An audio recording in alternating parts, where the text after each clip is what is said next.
was a farmer who grew excellent quality corn. Every year he won the award for the best grown corn.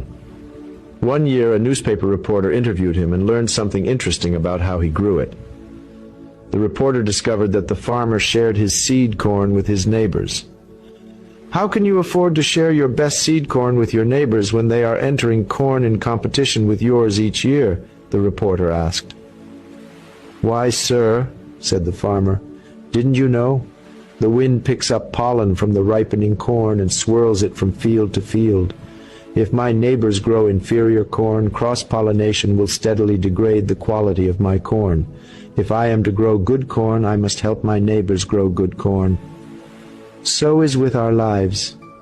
Those who want to live meaningfully and well must help enrich the lives of others. For the value of a life is measured by the lives it touches.